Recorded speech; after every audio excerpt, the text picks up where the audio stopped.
บายดีพี่น้องทุกคนมื้อนี้น้องดาวกับน้องดาว ภูมิจะพาทุกคนไปเที่ยวตาด เที่ยวตาดแต่ยังบ่ฮู้ว่า แต่บ่ฮู้ยังบ่ฮู้เทื่อว่าซื้อตาดแม่นซื้อหยังเนาะ เป็นจังได๋เฮาไปรับชมเบิ่งนำกันเลยเนาะไป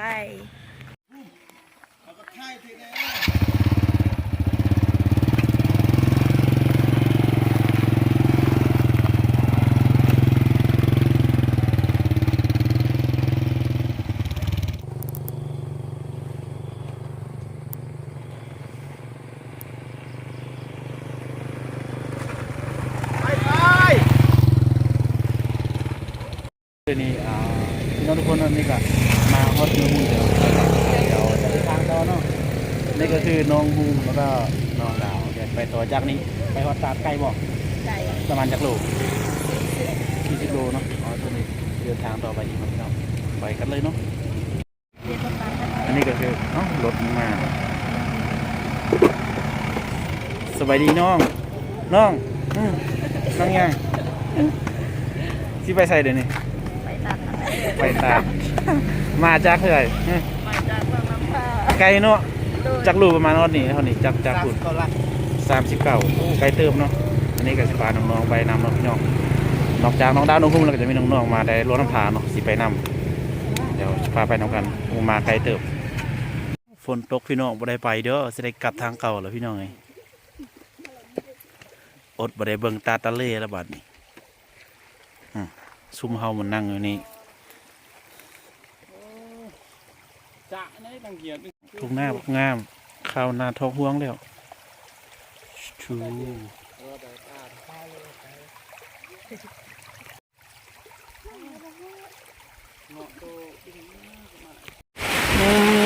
ฝนตกบ่ได้ไปดิ หมดบังแล้วฝนตกบ่ได้ไปตาตะแหล่เด้อพี่น้องความว่างสิ้นสุดลงเท่านี้โอ้โห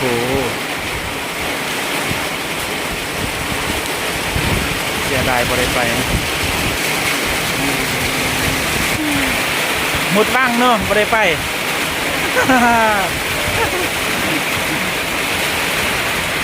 ฝนตกหนักขนาดครับพี่น้องทำอิฐหรือว่าที่แรกก็ตั้งใจว่าจะไปตัดอะไรแต่ว่าพอไปครึ่งทางเจอฝนกระหน่ำหนักขนาดแล้วก็หันกลับมาที่ตาดน้ำแห้งนี่เองพี่น้องตาดน้ำแห้งก็เป็นอีกตาดหนึ่งที่สวยงามมากครับผมห่างจากตัวเมืองหุ่นก็ประมาณ20 โลครับสบายดีทุกคน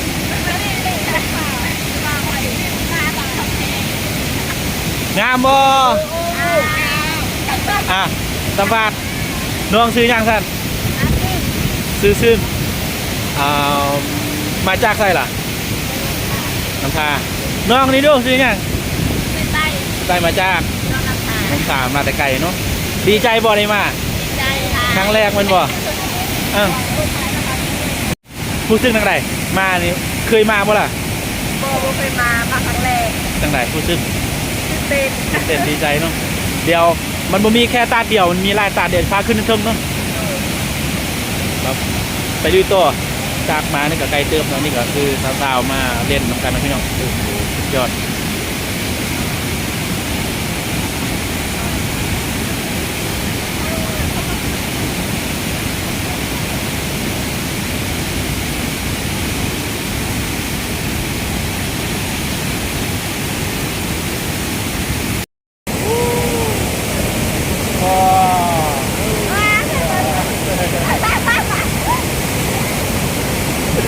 ดีใจเนาะโอ้พี่น้องทุกคนนะ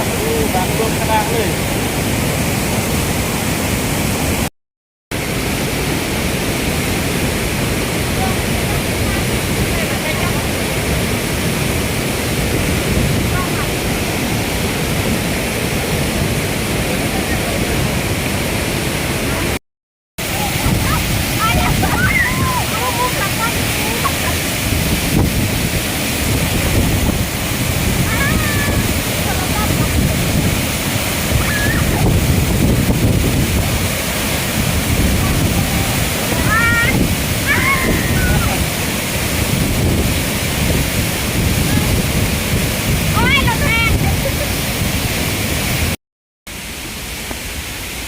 ขึ้นไปบนนะครับ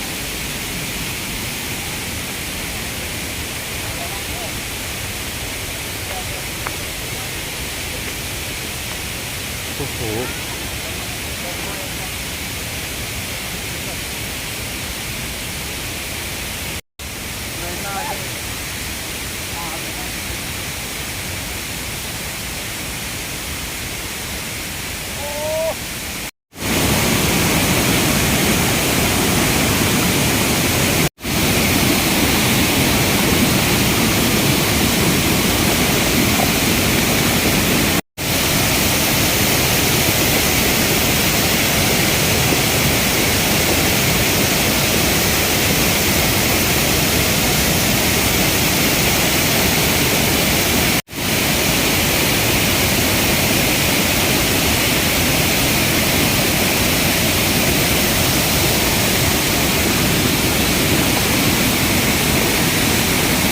อันนี้คือชั้นที่สองนะครับ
พุ่มประมาณนี้นี่ ยังว่าอาพมกันต้องเรียกเรา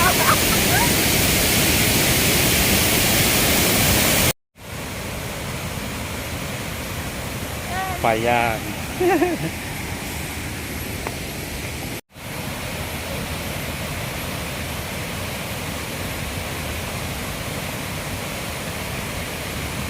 ลูกเขาตับเลย ยังมีอีกบ่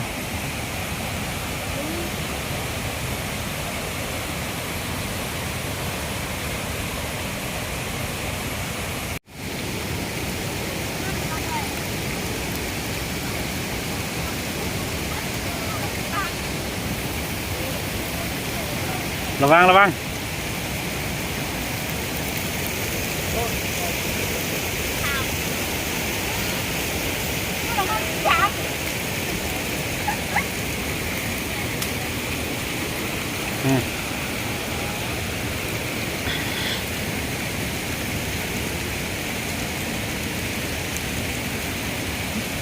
โอเคอยู่บ่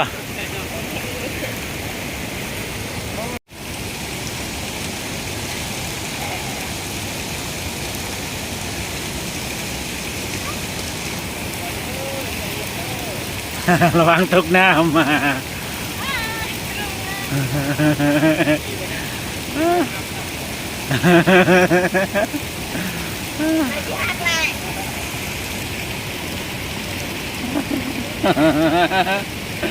เออ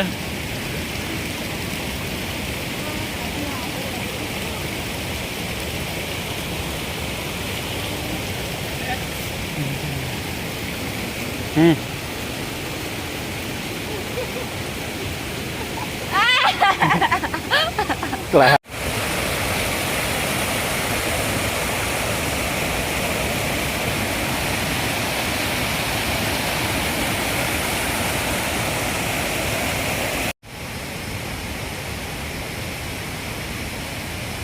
พาทุกคนไปเลาะเบิ่งตาให้มันสุดแล้วทุกคนเพราะว่าตาอยู่ข้างหน้ายังอีก2-3 ทีครับ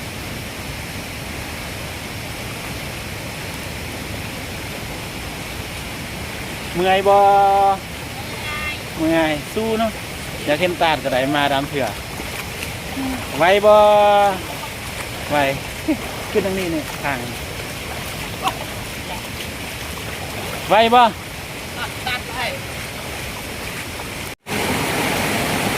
ผ่านพาอุปสรรค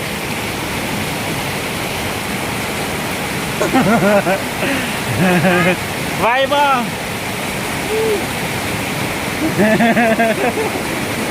ชูชีวิต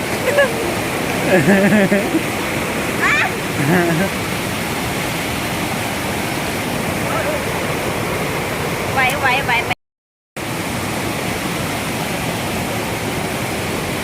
โอ้เมื่อยบ่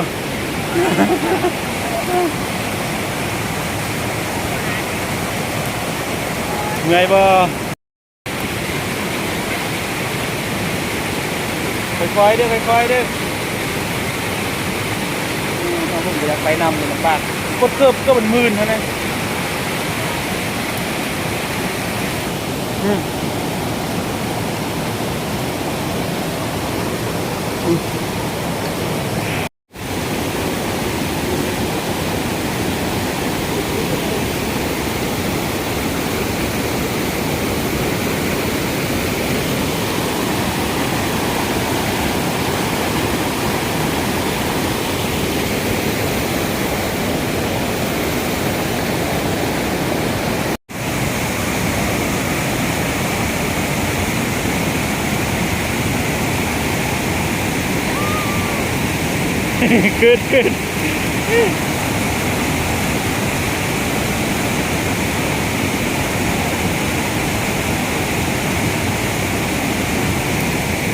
ขึ้นบก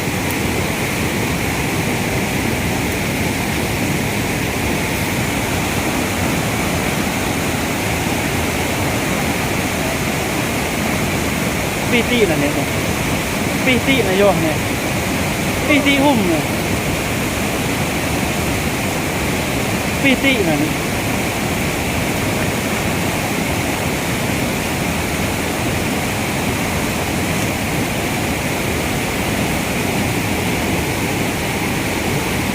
ปีติเหรอเบิ้ง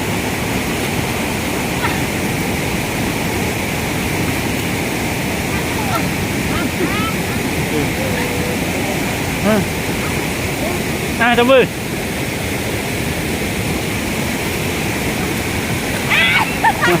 มันชักเขาลงทางบูทาง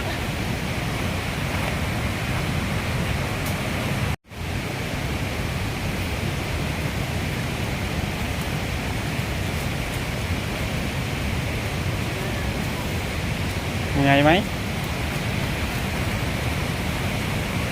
ลุยหน่อย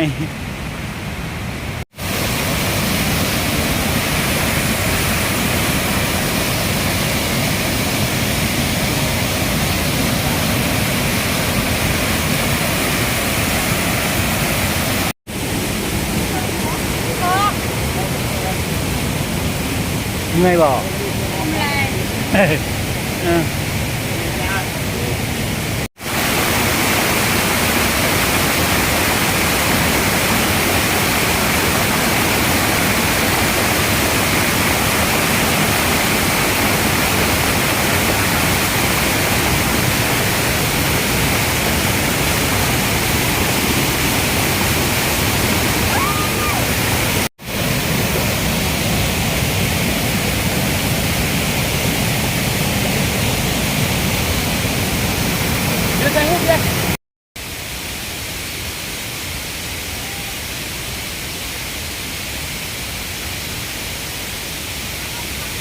ระวัง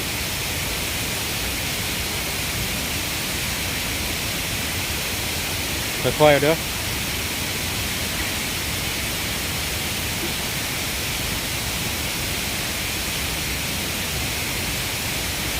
สุดยอดได้ละ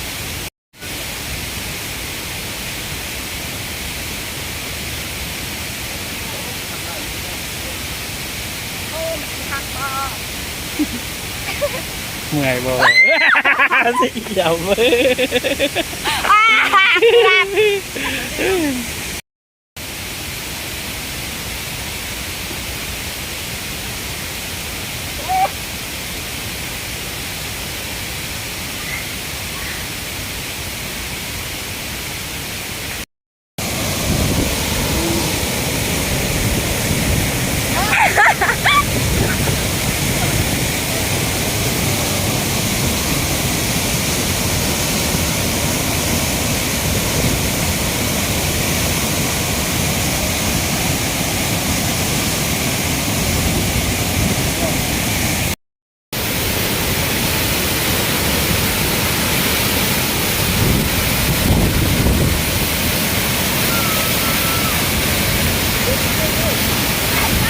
สิ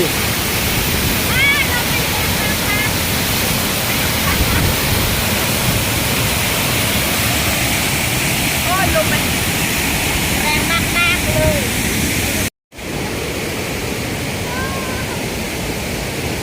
ไปถึงเวลานาทีกลับแล้วบ่สิกลับแล้วบ่ปันเข้าวปันน้ำบ่เอาเข้ามาเมื่อกี้น้องพุ่นพุ่นลงมา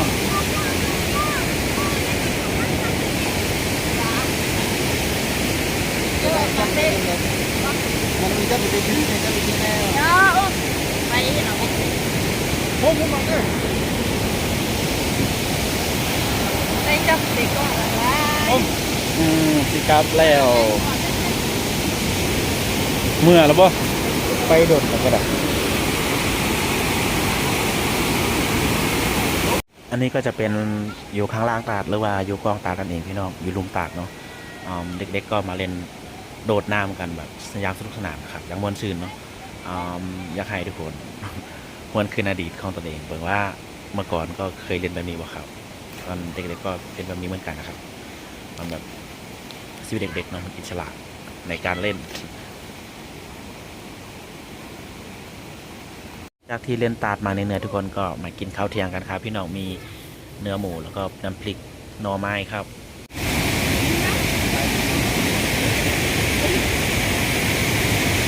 ข้าวเนื้อทุกคนดูดีตักเที่ยวมาเริ่มเข้าไปเลยใช่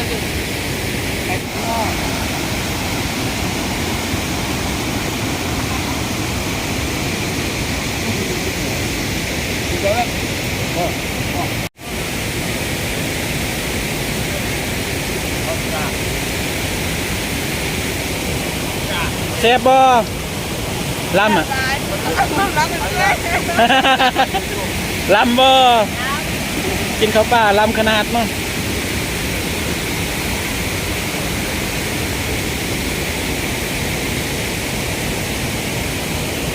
กินเป็นยังคือตาหยาบแท้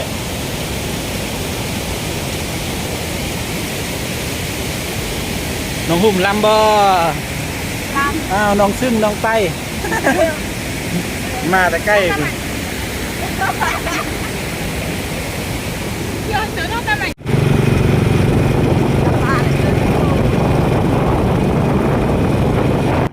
หลังจากที่พวกเราทุกคนพากันเล่นน้ำตกอย่างสนุกสนานม่วนซื่นกันแล้วก็ทยอยกลับบ้านนะครับเพราะว่ามันค่อยคำลงแรงเนาะพี่น้องจะได้ก็ขอฝากให้พี่น้องทุกท่านเนาะที่เข้ามารับชมก็อย่าลืมกดติดตามกดให้กำลังใจกด subscribe กดไลค์กดแชร์เพื่อเป็นกำลังใจให้บ๊อบต่อไปนำด้วยครับกราบขอบคุณมากๆครับผมสำหรับทุกกำลังใจจากพี่น้องทุกท่านเนาะขอบใจหลายๆสบายดีสวัสดีครับ